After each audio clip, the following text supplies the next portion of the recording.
नमस्कार, मी गणेश.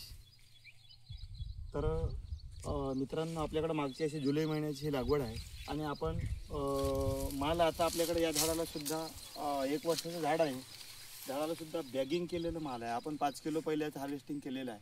70 रुपये प्रमाणे जाग्यावरच आपण व्यापाऱ्याला देत आहोत. मागे आपण 4 दिवसाआधी यूट्यूबवर बोललो होतो. तसंच आपण आता सुद्धा जी बॅगिंग आणि आपल्याकडे रोपंसुद्धा आजच उतरलेली आहे. आणि परत आपण या झाडाची छाटणी मित्रांनो जी करत आहोत. आपण आता ही बघा, आपल्याकडे इथं पेरू आहेत. इकडे ही जे आपल्याकडं या झाडाला ही बॅगिंग केलेले पेरू आहेत मित्रांनो.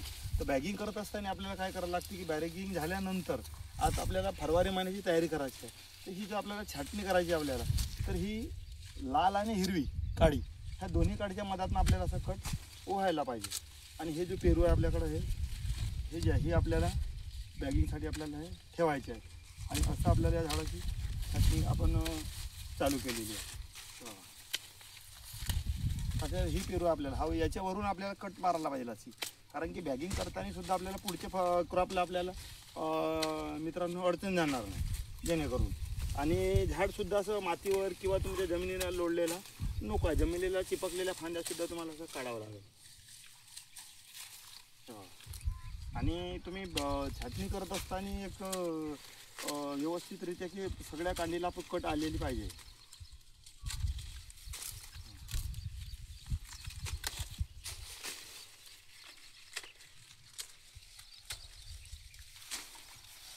आणि काटे येत असताना मित्रांनो जे तुमचं वाढलेली खांदी आहे झाडाला एखादी चुकून खाली चिपकलेली आहे ते सुद्धा तुम्ही काढून फेकायला पाहिजे. कारण की छाटणी म्हणजे झाडाचं सर्व्हिसिंग एक महत्त्वाचं तुम्हाला यायला पाहिजे. आणि अशी आपण तर नवीन ब्रांचेस पण येतात. आणि तुम्ही जेवढी काट माराल त्याला तेवढी तुमचं उत्पादन वाढेल. कारण तुमचं उत्पादन कटिंगवरच अवलंबून असतं.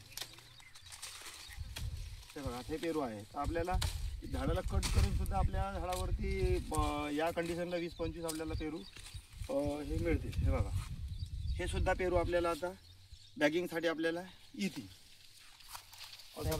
दादा निंबू साईज काळी निंबू साईज पेरूचा आकार झाल्यावर बॅगिंग करायला. हां, निंबू साईज जोपर्यंत आता हा जर म्हणजे याचं थोडंसं याला 8 दिवसांनी आपण याला करू शकतो. पण तुमचं फोमिंगला जर उशीर झाला, तुमचं मॅनेजमेंट थ्रिप्स झाला, मावा झाले, तुरतोडे झाले, जेवढा उशीर झाला तुम्हाला हा माल नंतर डॅमेज होतो.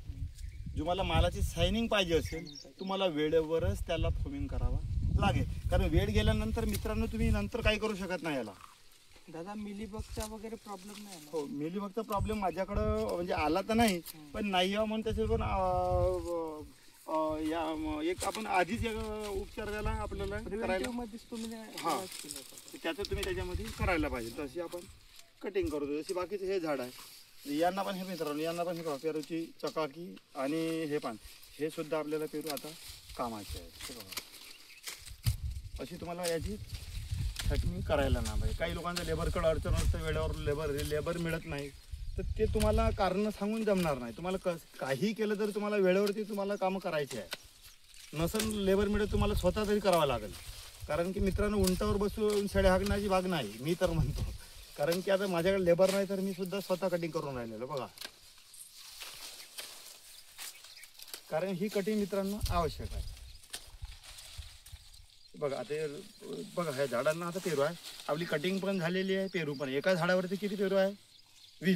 20 जरी आपण जास्त 250 ग्राम पकडला तरी आपल्याला 4.5 किलो 4.5 किलोपर्यंत माल होईल. आणि हा माल झाल्यानंतर सुद्धा कटिंगचा माल परत आपल्याला 10 ते 15 किलो घ्यायचा आहे फरवरी आणि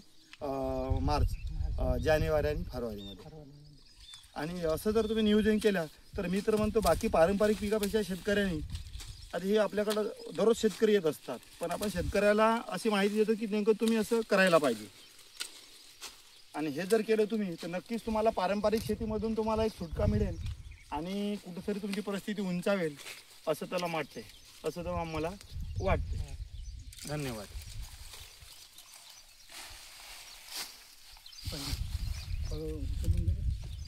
करा